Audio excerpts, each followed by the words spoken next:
Hey there everybody, Johan Skålberg here, Punong Guro Sikaran and founder of Sikaran International. It's 2019 and 2019 will be a very special year. Maybe you don't know about it, but Sikaran International was founded 2009 and me personally went professional as a professional seminar instructor in 1999. So I have 20-year anniversary as a seminar instructor, international seminar instructor, and the 10-year anniversary together with a Sikaran International team. So that's quite big. It's going to be rocking and rolling all year long, that's for sure. And I'm going to update you a little bit what's going to happen. So out of professional perspective, I'm very honored, very humble and very grateful for having the chance and the honor to work with people over the world. Everything from tactical teams, martial artists, martial art managers, club managers, civilians, corporates, and after 20 years of doing that, it's amazing how many friends you have and how many experiences and how many stories you have come up to. And good and bad, sometimes it could be too many stories, and I try not to share everything in once. And that's it's a way of life. In the beginning, okay, this is my passion, I want to make it into a living. That was a challenge and a lot of work to do that. I don't say it's been easy. It's whatever you want to do, you need to pay that price, and everything has a price. But I'm very happy to be able to have been able to do that for 20 years now.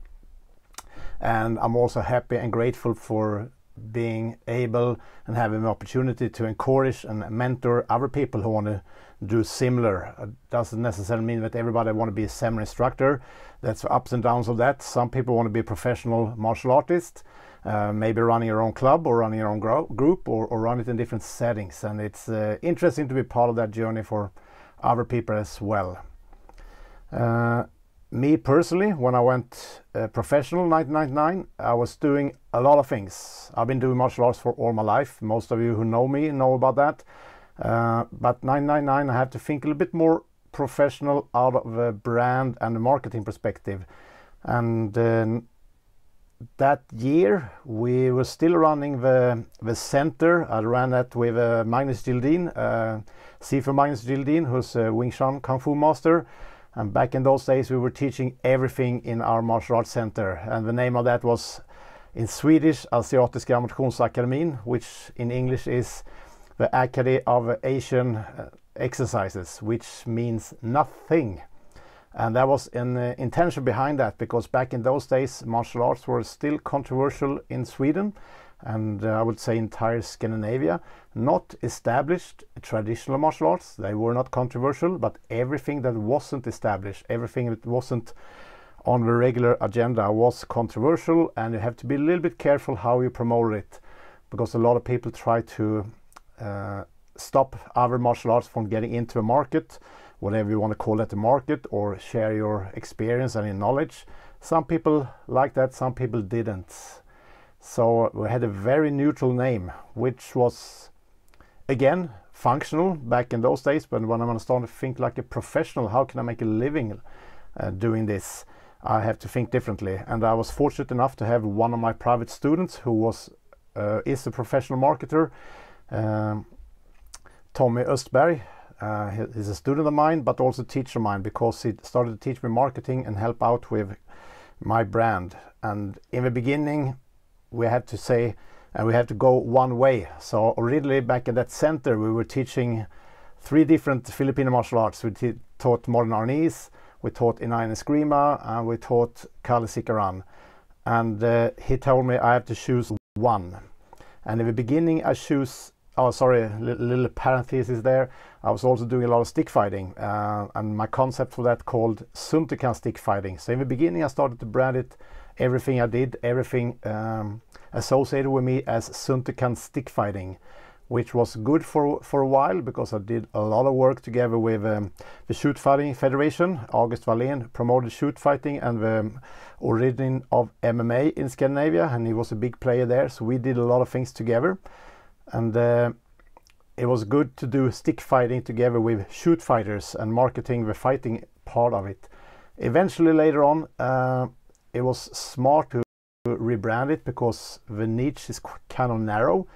Some people love stick fighting and some people are not interested in that, and I didn't want to limit my audience and the people I work with only for the fighting part. Even if I love that part, a lot of people want to learn more about self-defense and other aspects of it. And things happened, bada bing, bada boom, and after a while in the early 2000s we rebranded Sikaran. And there's a lot of that into that story, but that's where we started to make it a proper brand and really started to promote it as a concept. And 2009 we founded Sikaran International. Many stories on the way to get there, but Sikaran International was founded with other Sikaran instructors around the world, and today we are a team working together, sharing the same values of training, sharing the same ideas about standards, and also lifestyle, traveling around, meeting friends all over the world, organize seminars and events together, visit other people in the martial art community and do things with them. So it's a big network, and for some of us that's also a way of life.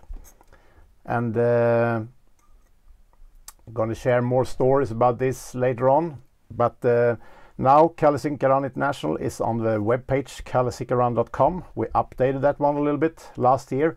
Still a lot more things to be there on that page, but that's where we have a foundation of our information about Sikaran, the leaders who's kind of behind KSI and contributing to it. And we have like a regular shop and some video content there. Right now it's mainly video content for club managers, and we have also something called the KSI Insider. We share a couple of clips. I uploaded a goal setting clip a few days ago.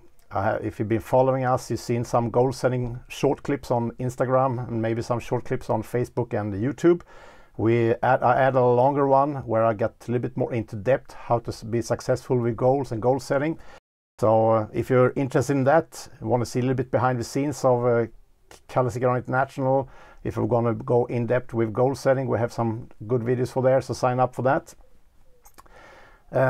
We pushed a lot the last couple of months also to promote the Instagram account for Sikaran. We're also working with a YouTube account, and of course we're pretty big on all of them, but again, share, go in and communicate, comment, and also write requests, whatever questions you have or whatever you would like to see in content, if that's videos or other stuff, or if you just have questions you would like to post there, please do, and we will be happy to answer them.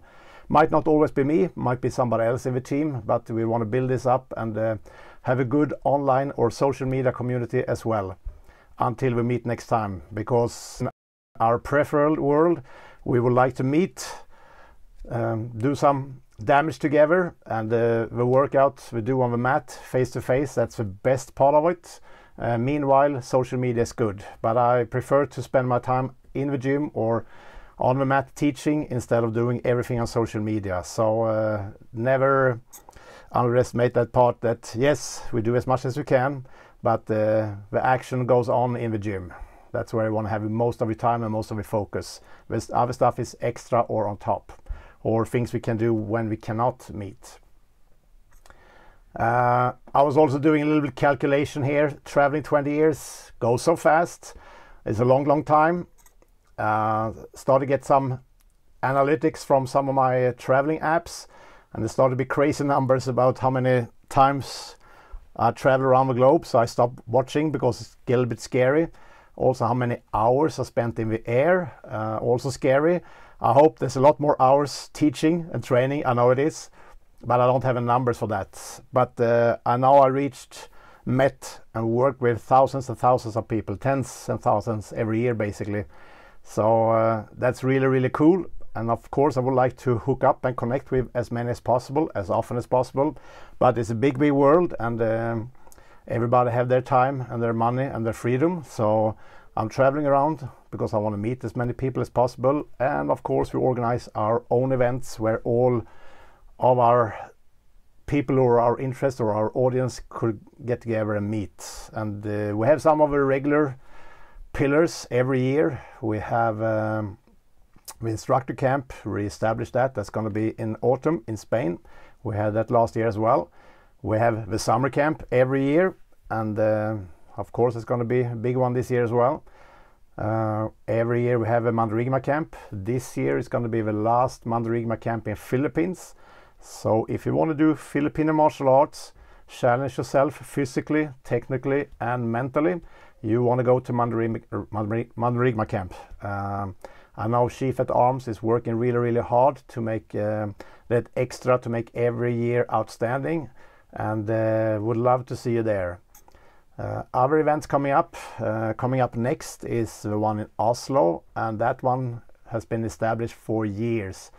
Again, sometimes a little bit scary how many hours or how many rounds I have done around the globe, and sometimes when you start to think back about how many years, it's also interesting. Oslo has been established for long, because when Åge Thun invited us for Oslo for the first time, we kind of kept going ever since.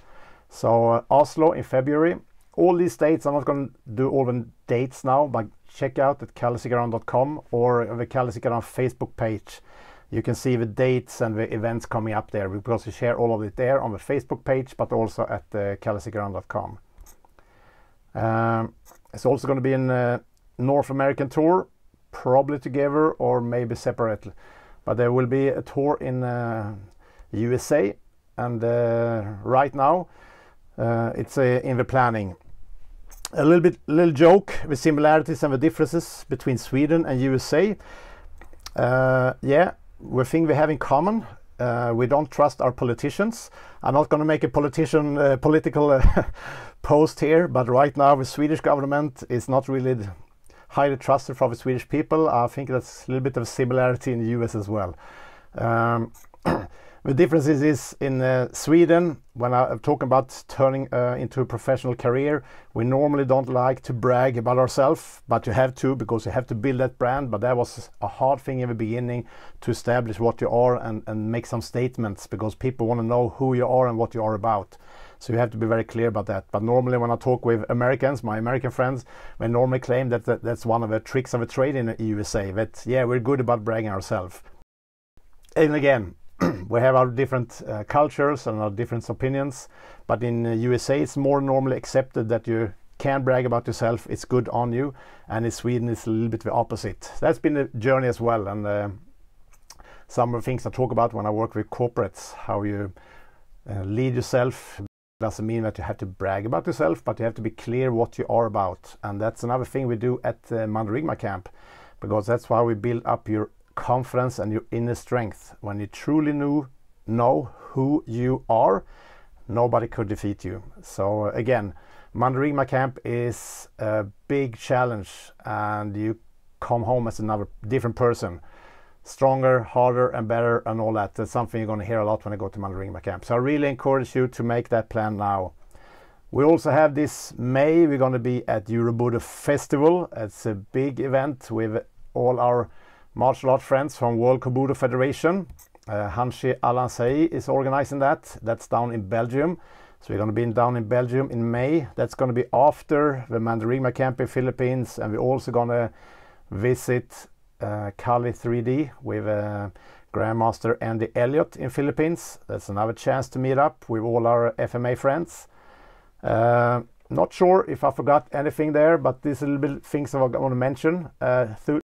2019 will be amazing and outstanding, and if you want to be like me, whatever you want to succeed with, you want to be obsessed in a good way. You don't want to be an extremist or crazy, but if you want to be really top of a crop of something, not according to other people or compared to other people, but if you really want to be good in something and really feel that this is what you are, this is what you're about, this is your best, you want to be obsessed about it. That's why we did that t-shirt at Christmas special. You want to be obsessed in whatever you want to be your best in, and that's should be your most important task in life. This was a little bit helpful. I hope I got the chance to meet you and the entire Kalle Sikaran team.